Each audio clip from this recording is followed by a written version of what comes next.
بسم اللہ الرحمن الرحیم۔ دوسری آیت کے فقرے النبا کو اس کا نام قرار دیا گیا ہے، اور یہ صرف نام ہی نہیں ہے بلکہ اس سورہ کے مضامین کا عنوان بھی ہے، کیونکہ نبا سے مراد قیامت اور آخرت کی خبر ہے، اور سورہ میں ساری بحث اسی پر کی گئی ہے۔ مکہ معظمہ میں جب اول رسول اللہ صلی اللہ علیہ وسلم نے اسلام کی تبلیغ کا آغاز کیا تو اس کی بنیاد تین چیزیں تھیں۔ ایک یہ بات کہ اللہ کے ساتھ کسی کو خدائی میں شریک نہ مانا جائے، دوسری یہ کہ آپ کو اللہ نے اپنے رسول مقرر کیا ہے، اور تیسری یہ کہ اس دنیا کا ایک روز خاتمہ ہو جائے گا اور اس کے بعد ایک دوسرا عالم بپا ہوگا جس میں تمام اولین اور آخرین دوبارہ زندہ کر کے اسی کے جسم کے ساتھ اٹھائے جائیں گے جس میں رہ کر انہوں نے دنیا میں کام کیا تھا۔ پھر ان کے عقائد اور ان کے اعمال کا حساب لیا جائے گا، اور اس محاسبے میں جو لوگ مومن اور صالح ثابت ہوں گے وہ ہمیشہ کے لیے جنت میں جائیں گے، اور جو کافر اور فاسق ہوں گے وہ ہمیشہ کے لیے دوزخ میں رہیں گے۔ ان تینوں باتوں میں سے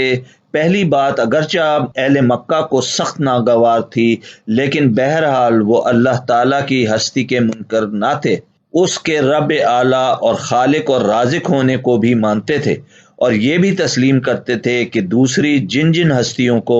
وہ معبود قرار دیتے ہیں وہ اللہ ہی کی مخلوق ہیں۔ اس لیے جھگڑا صرف اس امر میں تھا کہ خدائی کی صفات اور اختیارات میں اور الوہیت کی ذات میں ان کو کوئی شریک ہے یا نہیں۔ دوسری بات کو مکہ کے لوگ ماننے کے لیے تیار نہ تھے، مگر اس امر سے انکار کرنا ان کے لیے ممکن نہ تھا کہ 40 سال تک جو زندگی حضور نے دعوی رسالت پر پہلے انہی کے درمیان گزاری تھی، اس میں انہوں نے کبھی آپ کو جھوٹا یا فریب کار یا نفسیانی آراز کے لیے ناجائز طریقے اختیار کرنے والا نہ پایا تھا۔ وہ خود آپ کو دانائی، سلامت روی اور اخلاق کی بلندیوں کے قائل اور معترف تھے، اس لیے ہزار چاہنے کے باوجود بھی، الزامات تراشنے کے باوجود انہیں دوسروں کو باور کرانا تو درکنار، خود اپنی جگہ یہ باور کرنے میں سخت مشکل پیش آ رہی تھی کہ حضور سارے معاملات میں تو راز باز ہیں، مگر صرف رسالت کے دعوے میں معاذ اللہ جھوٹے ہیں۔ دوسری بات کو مکہ کے لوگ ماننے کے لیے تیار نہ تھے، مگر اس امر سے انکار کرنا ان کے لیے ممکن نہ تھا کہ 40 سال تک جو زندگی حضور نے دعوی رسالت پر پہلے انہی کے درمیان گزاری تھی، اس میں انہوں نے کبھی آپ کو جھوٹا یا فریب کار یا نفسیانی آراز کے لیے ناجائز طریقے اختیار کرنے والا نہ پایا تھا۔ وہ خود آپ کو دانائی، سلامت روی اور اخلاق کی بلندیوں کے قائل اور معترف تھے، اس لیے ہزار چاہنے کے باوجود بھی، الزامات تراشنے کے باوجود انہیں دوسروں کو باور کرانا تو درکنار، خود اپنی جگہ یہ باور کرنے میں سخت مشکل پیش آ رہی تھی کہ حضور سارے معاملات میں تو راز باز ہیں، مگر صرف رسالت کے دعوے میں معاذ اللہ جھوٹے ہیں۔ اسی طرح پہلی دو باتیں اہل مکہ کے لیے دراصل اتنی زیادہ الجھن کے باعث نہ تھیں جتنی تیسری بات تھی۔ اس کو جب ان کے سامنے پیش کیا گیا تو انہوں نے سب سے زیادہ اسی کا مذاق اڑایا، اسی پر سب سے زیادہ بڑھ کر حیرانگی اور تعجب کا اظہار کیا، اور اسے بالکل بعید العقل اور امکان سمجھ کر جگہ جگہ اس کے ناقابل یقین بلکہ ناقابل تصور ہونے کے چرچے شروع کر دیے۔ مگر اسلام کی راہ پر ان کو لانے کے لیے یہ قطعی ناگزیر تھا کہ آخرت کا عقیدہ ان کے ذہن میں اتارا جائے، کیونکہ اس عقیدے کو ماننے بغیر یہ ممکن ہی نہ تھا کہ حق اور باطل کے معاملے میں ان کا طرز فکر سنجیدہ ہو سکتا تھا، خیر اور شر کے معاملے میں ان کا معیار اقدار بدل سکتا، اور وہ دنیا پرستی کی راہ چھوڑ کر اس راہ پر ایک قدم بھی چل سکتے جس پر اسلام کو چلانا چاہتا تھا۔ یہی وجہ ہے کہ مکہ معظمہ کے ابتدائی دور کی صورتوں میں زیادہ تر روز آخرت کا عقیدہ دلوں میں بٹھانے پر صرف کیا گیا ہے۔ البتہ اس کے لیے دلائل ایسے انداز سے دیے گئے ہیں جس سے توحید کے تصور بھی خود بخود ذہن نشین ہوتا چلا جاتا ہے۔ اور بیچ بیچ میں رسول اللہ صلی اللہ علیہ وسلم اور قرآن کے برحق ہونے کے دلائل بھی مختصراً دے دیے گئے ہیں۔ اب اس سورے کے مضامین پر ایک نگاہ ڈال لیجئے۔ اس میں سب سے پہلے ان چرچوں اور چیمے گوئیوں کی طرف اشارہ کیا گیا ہے جو قیامت کی خبر سن کر مکہ کے ہر کوچہ بازار اور اہل مکہ کی ہر محفل میں ہو رہی تھی۔ اس کے بعد انکار کرنے والوں سے پوچھا گیا ہے کہ کیا تمہیں یہ زمین نظر نہیں آتی جسے ہم نے تمہارے لیے فرش بنا رکھا ہے؟ کیا یہ بلند و بالا پہاڑ تمہیں نظر نہیں آتے جنہیں ہم نے زمین میں گاڑ رکھا ہے؟ کیا تم اپنے آپ کو نہیں دیکھتے کہ جس طرح ہم نے تمہیں مردوں اور عورتوں کے جوڑوں کی شکل میں پیدا کیا ہے؟ کیا تم اپنی نیند کو نہیں دیکھتے جس کے ذریعے سے ہم نے تم کو دنیا میں کام کرنے کے قابل بنائے رکھنے کے لیے ہر چند گھنٹوں کی محنت کے بعد ہر چند گھنٹوں آرام پر مجبور کر رکھا ہے؟ کیا تم رات اور دن کی آمد و رفت کو نہیں دیکھتے جسے ٹھیک تمہاری ضرورت کے مطابق ہر باقاعدگی کے ساتھ مسلسل جاری رکھے ہوئے ہیں؟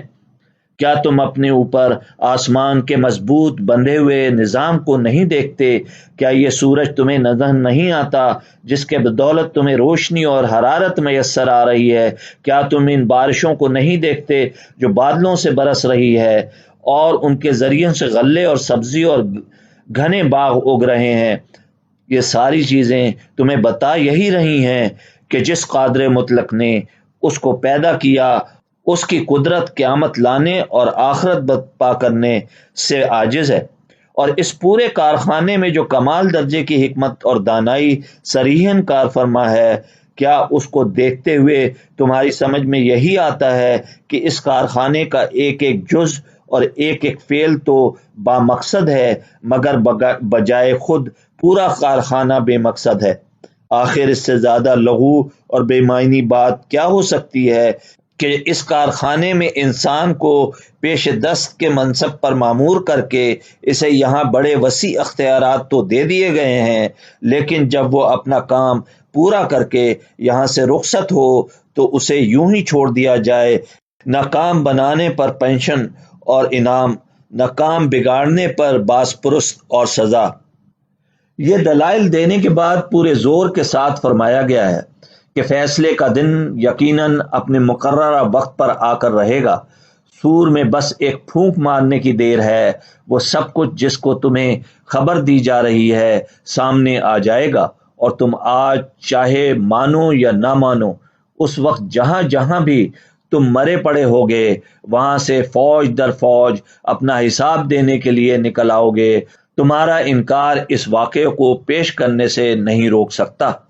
اس کے بعد آیت 21 سے 30 تک بتایا گیا ہے کہ جو لوگ حساب کتاب کی توقع نہیں رکھتے اور جنہوں نے ہماری آیات کو جھٹلا دیا ہے ان کو ایک ایک کرتوت گن گن کر ہمارے ہاں لکھا ہوا ہے، اور اس کو خبر لینے کے لیے جہنم گھات لگائے ہوئے تیار ہے جہاں ان کے اعمال کا بھرپور بدلہ انہیں دے دیا جائے گا۔ پھر آیت 31 سے 36 تک ان لوگوں کو بہترین جزا بتائی گئی ہے جنہوں نے اپنے آپ کو ذمہ دار اور جواب دہ سمجھ کر دنیا میں اپنی آخرت درست کرنے کے لیے پہلے ہی فکر کر لی ہے، اور انہیں اطمینان دلایا گیا ہے کہ انہیں ان کی خدمات کا ضرور اجر ہی نہیں دیا جائے گا بلکہ اس سے زائد کافی انعام بھی دیا جائے گا۔ یہ لوگ کس چیز کے بارے میں پوچھ گچھ کر رہے ہیں؟ اس بڑی خبر کے متعلق جس کے بارے میں یہ اختلاف کر رہے ہیں، یقیناً یہ ابھی جان لیں گے، پھر بالیقین انہیں بہت جلد معلوم ہو جائے گا۔ کیا انسان یہ خیال کرتا ہے کہ ہم اس کی ہڈیاں جمع کریں گے ہی نہیں؟ ہاں ضرور کریں گے، ہم تو قادر ہیں کہ اس کی پور پور تک درست کر دیں۔ بلکہ انسان تو چاہتا ہے کہ آگے آگے نافرمانیاں کرتا چاہے، پوچھتا ہے کہ قیامت کا دن کب آئے گا۔ بس جس وقت کہ نگاہ پتھرا جائے گی اور چاند بے نور ہو جائے گا اور سورج اور چاند جمع کر دیے جائیں گے، اس دن انسان کہے گا کہ آج بھاگنے کی جگہ کہاں ہے؟ نہیں نہیں، کوئی پناہ گاہ نہیں، آج تو تیرے پروردگار کی طرف ہی قرار گاہ ہے۔ آج انسان کو اس کے آگے بھیجے ہوئے اور پیچھے چھوڑے ہوئے سے آگاہ کیا جائے گا، بلکہ انسان خود اپنے اوپر آپ حجت ہے، اگرچہ کتنے ہی بہانے پیش کرے۔ اے نبی، آپ قرآن کو جلدی یاد کرنے کے لیے اپنی زبان کو حرکت نہ دیں۔ اس کا جمع کرنا اور آپ کی زبان سے پڑھنا ہماری ذمہ ہے۔ ہم جب اسے پڑھ لیں تو آپ اس کے پڑھنے کی پیروی کریں، پھر اس کا واضح کر دینا ہماری ذمہ داری ہے۔ نہیں نہیں، تم جلدی ملنے والی دنیا کی محبت رکھتے ہو اور آخرت کو چھوڑ بیٹھے ہو۔ اس روز بہت سے چہرے تر و تازہ اور بارونق ہوں گے، اپنے رب کی طرف دیکھتے ہوں گے، اور کتنے چہرے اس دن بدرونق اور اداس ہوں گے، سمجھتے ہوں گے کہ ان کے ساتھ کمر توڑ دینے والا معاملہ کیا جائے گا۔ نہیں نہیں، جب روح ہنسلی تک پہنچے گی اور کہا جائے گا کہ کوئی جھاڑ پھونک کرنے والا ہے، اور جان لیا اس نے کہ یہ وقت جدائی ہے، اور پنڈلی سے پنڈلی لپٹ جائے گی، آج تیرے پروردگار کی طرف چلنا ہے۔ اس نے نہ تو تصدیق کی نہ نماز ادا کی، بلکہ جھٹلایا اور روح گردانی کی۔ افسوس ہے تجھ پر، حسرت ہے تجھ پر، وائے ہے اور خرابی ہے تیرے لیے۔ کیا انسان یہ سمجھتا ہے کہ اسے بیکار چھوڑ دیا جائے گا؟ کیا وہ ایک گاڑھے پانی کے قطرہ نہ تھا جو ٹپکایا گیا تھا، پھر وہ لہو کا لوتھڑا ہو گیا، پھر اللہ نے اسے پیدا کیا اور درست بنا دیا، پھر اس سے جوڑے یعنی نر اور مادہ بنائے۔ کہ کیا اللہ تعالیٰ اس امر پر قادر نہیں کہ مردے کو زندہ کر دے؟